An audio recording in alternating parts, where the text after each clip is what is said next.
You know, commercials for a free credit report seem to be everywhere these days on television and the internet. But are they legitimate or are they just a scam? Well, we set out to answer that question, so we found our financial expert, Nicole Lapin, who is going to answer that in a second for us. But first, I think it's really important we find out how important is it that we know our credit score, know what it is. Super important. Why? You have to know. It's your report card. It's your adult report card. But what is it used for? It's connected to any credit you get. Anytime you want to get a loan, it's connected to what that rate is. So you want to know. You want to go into it with your eyes open. So if it's bad, you can fix it. Well, where can we find our own credit report? So there are 3 credit reporting agencies: Equifax, Experian, and TransUnion. Okay. And they're all a little bit different, the algorithms they use, but they go from 350 to about 800.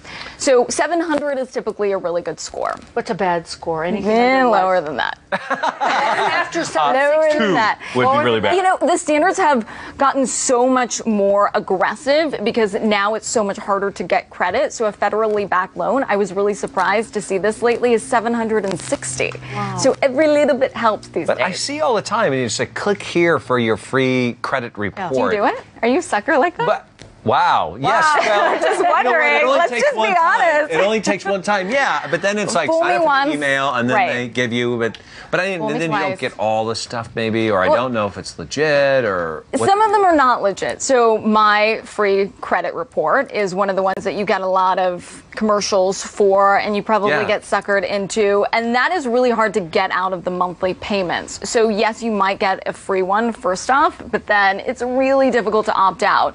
And there are a couple of other ones that are a little sketch, if you will. Creditreport.com is kind of like Annual Credit Report, which is the legit one, but creditreport.com has been notorious for not being able to get out of the monthly payments and not even answering the phones. Wow. How can you tell when you're getting one that's really not legit? I mean, You want to look for that little FICO score. oh, what is FICO? Okay, so FICO is the combination of all those 3 agencies that we talked about. So your credit score is just one of them. So if you get it from Experian, that's one credit score. If you get it from TransUnion, that's one credit score. But all the 3 smushed together, that's FICO score. So should we get it from FICO? Yeah, myfico.com, and you're allowed by the government to get a free credit report every single year. So if you want to go crazy, you can pay more for that. If you're like, oh, Saturday night, better check my credit score. Oh, it's up 2 points, it's down 2 points. Like if you're obsessed, if you're OCD, then you can do that. But otherwise, once a year is. Yeah, because it's my score. How is it that I'm going to have to pay to get that information? It's like my credit. So we are entitled to get this information for free at least once a year. Yeah, and some of these agencies are just giving you an estimate as well, since they're not official.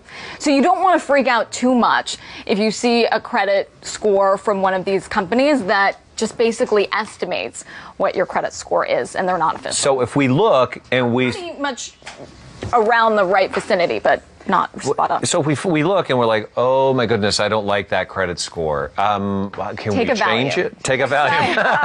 Can we change that? Absolutely. How? You know, how do we do that? Every little bit helps. Get a credit card. It sounds kind of counterintuitive to everything we've been hearing about debt lately. But the better you are about paying off your bills, the better your credit score is going to be, as long as you maintain this track record and don't cancel credit cards.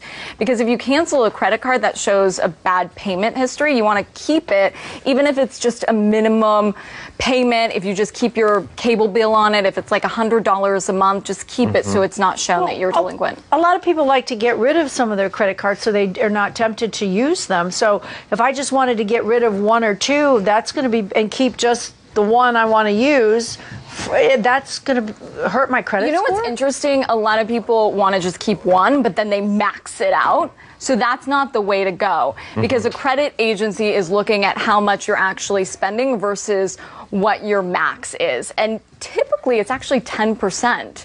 So 10 to 30% is really what you should be spending. What hurts your credit card? What hurts your score the most? It's mostly your payment history. So you definitely don't want to have a late payment. And like 1 or 2 is okay, or even then does your credit take a hit? It starts docking it, but if you miss a payment altogether, that docks almost 100 points. Yeah, but sometimes it gets lost in the mail, or those things do happen. So you can appeal. Okay. I know you. Yeah. You have to check Yeah. it out. And what's good about getting it from each agency is that you can really go down and look. It's kind of like your credit card, or it's kind of like your phone bill. So if there are mistakes, you have to figure it out. Like one time there was a mistake on mine. I went to a doctor and I thought it was covered by insurance, so I didn't pay.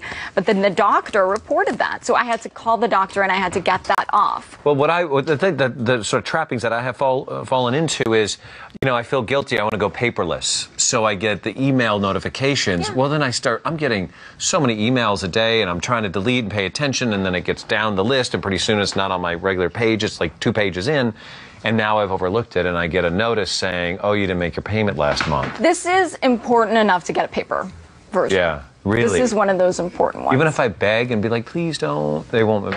No, we won't. Keep begging. Yeah. Well, they already, the credit card companies already have my... Just give the puppy dog eyes, and then maybe... And they might do that. What is the significance of the 760 score? When we refied, that was an important thing the banker told us. What is the 760? Yeah, so we just talked about that. 760 is the credit score. But above that, we want to try to achieve, that's the threshold for us? Threshold for federally backed loans. Okay, so got it. If you want to get credit cards and you can't actually apply for a credit card or get approved for a credit card, you want to get a secured credit card, which is through your bank, and that basically only lets you spend the amount that you deposit. So it's foolproof. It's a foolproof system. That's a good way around it. I know credit. It's so hard sometimes. People throw their credit around. Talking about money. Well, but they don't. We need to talk about it. It's tough to talk about money, but it's tough to get people to take their credit serious sometimes until they really need it. And then, Dreaded C word. Yeah. Thank you so much for coming by and shining a little light on us. I am bullish. Home and family. Oh, great. You know what? They're going to go out into the back, and they're going to be finished with Tamara. She's back there, and you're going to be doing Tanya's back there. Tanya's back there, and Tamara's waiting in the crafts room with you. But you're going out to the patio. I'm going to get the circular saw going. We're going to snap a line Let's out get there. our jackets on, and let's go watch them. You're going to come out? Yeah, I will show you how to cut up a credit Come on, let's score. go.